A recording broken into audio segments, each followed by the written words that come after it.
I am in one of the busiest airports in the world, and my flight home doesn't leave for 50 hours, meaning I'm stuck here completely alone. Believe it or not, you're not supposed to live at an airport, so if at any point I'm caught, I could get kicked out and arrested. But literally minutes into my journey, probably the most lucky thing in the world happened. Stream for YouTube? Yeah. Cool. This is John, who is a complete stranger, but he liked my idea. I can hook you up. With what? Get you American miles. Oh, that'd be perfect, yeah. If you didn't already know, airport lounges are where fancy business people go to get away from the noise, but more importantly for me, to get free food. As long as they see like the American Airlines symbol, they shouldn't question you. Unfortunately, that is not what happened. And then what flight are you on, sir? I'm trying to find it, it's not pulling up. I can look it up. Give me your info. Just give me the flight that you were just on. I was just on... You have a 10:05 a.m. departure.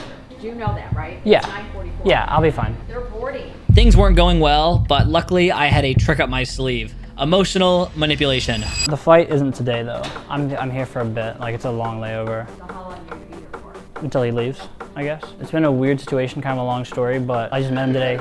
He invited me to come in. If you need help trying to figure out how to get a ride home or something. Okay, thank you. I had made it into the lounge. Here I had unlimited access to food and drinks at absolutely no cost to me. I knew I would need some energy if I wanted to survive this challenge, but I've never actually had coffee before. Double espresso sounded like it would be good. It was not. I am genuinely like shaking right now. This is probably the best meal I'm going to eat while I'm here, and it was free. John had left a while ago though, and I was starting to get worried that the staff would catch on to the fact that I was still here, so I had to quietly sneak out. Confidence is key. I had escaped, but that was only the start of the struggles I'd have to deal with in this video. I really gotta go to the bathroom. Now, I'm not talking number one, I'll tell you that much. Not gonna lie, I thought this was pulling itself for a second, but there's a guy. There's a guy there. This airport is split up into 3 main terminals, and the airline club I was just in was in Terminal 3. My plan was to make my way through the entire airport to eventually get to Terminal 1, because Terminal 1 has an incredibly cool surprise that I'd been looking forward to for a long time. But until then, I needed to explore the rest of the airport. I don't know where I am, but it's kind of awesome here. And honestly, this might be a good sleep spot because like it's upstairs, it's completely out of the way, and it's like tucked away in this corner. So I don't know. I'm really not liking this like gray on gray I have going on here. I'm gonna give it a little bit of a change. My brother got me this shirt for Christmas, and I think it's funny. Let's keep exploring. After leaving the rotunda, I made my way down to the end of this little strand to see if I could find any other places to sleep when I came across this guy, Quentin. Is there good enough Wi-Fi here to play that? I'm playing just arcade right now. Oh, okay. I don't know if the airport just has the most interesting people ever or what, but he had a full arcade style setup and was just grinding a fighting game. Sadly though, after exchanging a few more words, I had to leave and continue on my journey to explore the airport. Man, what'd they do to Reggio's, man? What happened to Reggio's? On the bright side, I found this bookstore with a severely overpriced pen, and after thinking about what to get for a while, I decided to get this crossword puzzle book to pass the time. I never used it. I kind of forgot I was wearing the Family Guy shirt. After walking some more, I made it to Terminal 2, where I found this weird empty kids area. I appreciate them putting these airport trivia directly in the sun, so it's just like impossible to see what's going on. And then I realized they had these little games which are barely functional. Oh. And then I walked in circles for a little bit. I don't know why. 6 hours down, 44 to go. What? Wait, this is push? What is it? What do you mean push? What does push do? What? I just pushed a button. We gotta get out of here.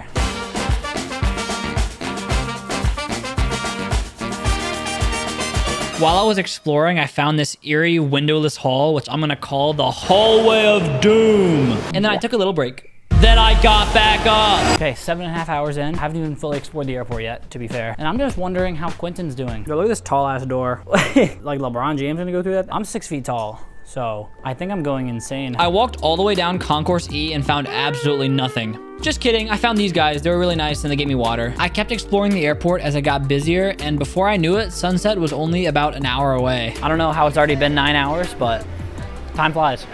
You might think day 1 is almost done. Wrong. There's a lot left to do. I arrived at Terminal 1 where I saw this gigantic dinosaur statue.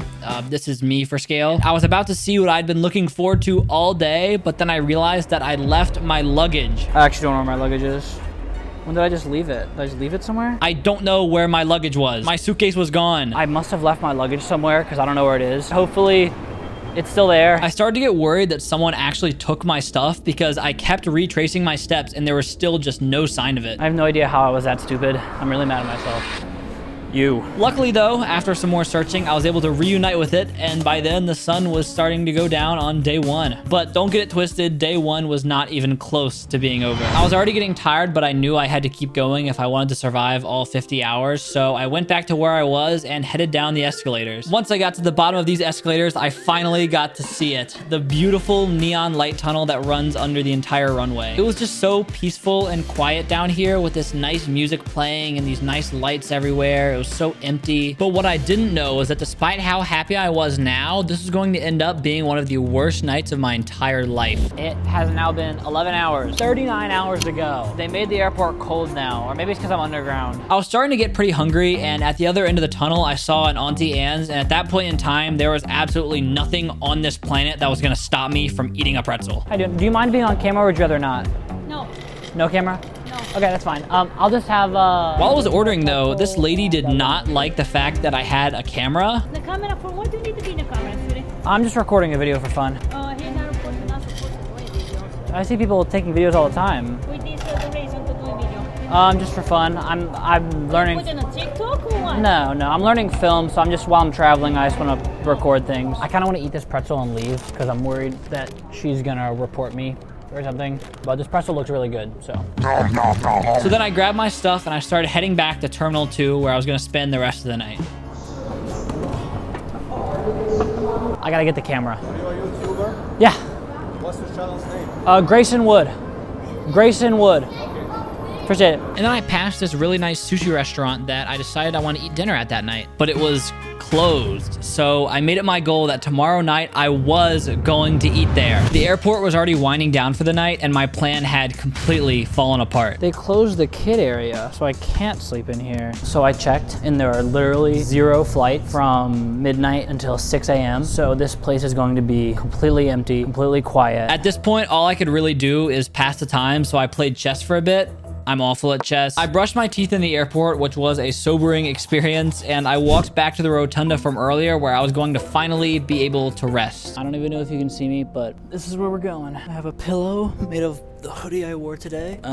Carpeted floor. It's kind of dark here, which is nice. I'm just gonna try to fall asleep, keep you guys updated. I'll keep my camera near me in case something happens, but day 1, done. I was exhausted, but I finally got to sleep. Little did I know, this was going to be the worst night of sleep I've ever had in my entire life. This so-called good sleeping spot was just a lightly carpeted concrete floor, and during the night, that airport became so unbelievably cold, and every part of my body started to ache from lying on the hard floor. It's 4 in the morning, currently having the worst sleep ever. I have very quickly shifted from having a decently good time to just completely wanting to go home. Somehow though, I made it through the night and we were on to day 2. Good morning, everyone. I think I've probably total slept 4 hours, but yeah, this challenge has gone from fun to I want to be home immediately. I brushed my teeth and then headed downstairs to find some breakfast. Going down.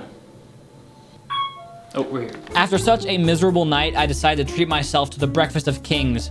McDonald's. The Golden Arches. You can just tell by the way I look and talk that that night changed me. I mean, look at me. This is a broken man. Is it just me, or does that look like a slide? Like I could go out there, climb up the stairs, go down the slide. This was me trying to remember what fun was like. It's only been 24 hours and I have gone insane. I walked past the good old sleeping spot, I hate you, and made my way to the gate I would be flying out of in 24 hours. I went back to Reggio's from way earlier and got the most questionable Chicago deep dish pizza I've ever seen, and then went back to the good old rotunda. All right, I'm gonna take you guys to the new sleep spot. I'm pretty excited because just about anything is better than what I experienced last night, hopefully, and we get to go back through the tunnel. On my way to the sleep spot, I found this decent spot and then got distracted and played some more chess, which I'm still awful at, and I was really confused when I noticed myself slowly getting surrounded by British people until I saw the gate I was at had a flight going to London, and then I just knew I had to get out of there. I watched this plane get unloaded, and I think it's funny to watch these guys clean it up in the time lapse. Like, look at those little cars and those bags coming out of the plane. Look, it's so cute. Only 14 hours to go. I got this. I was starting to get hungry again, so do you know what that means? Do you? It's the restaurant from last night that was closed, and I wanted to go back. It told me to seat myself,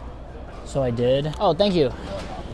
Oh. At the start of this video, I said that the free breakfast was probably going to be my best meal, but I was wrong. Good Lord, this was delicious. I mean, just look at it. After dinner, I went back to sleeping spot 2.0 and I started having way too much fun walking around this empty terminal. I'm telling you guys, I was going insane. So I've just been kind of hanging out here for a little bit and I was pretty much ready to sleep, but there's a problem. I realized the exact place I'm gonna sleep, a flight is going to board at 5:30 in the morning, and I really don't want to be sleeping with all of my stuff just sitting around for anyone to take. So I need to find a new spot real quick and then I'm getting to bed. 39 hours down, 11 hours to go. I had one final sleeping spot in mind, and to get there, I went through the tunnel. Let's go. No one's here. No one's here. Man, what was I doing? I gotta get the camera again. This is my happy place. My crazy adventure. All right, for real this time, I promise this is actually my sleep spot. And oh my God, why didn't I think of this earlier? Oh my God, it's so much better than last night. I wish I could turn off the light, but I do have to sleep with the light on right there, but it's fine. Good night, everybody.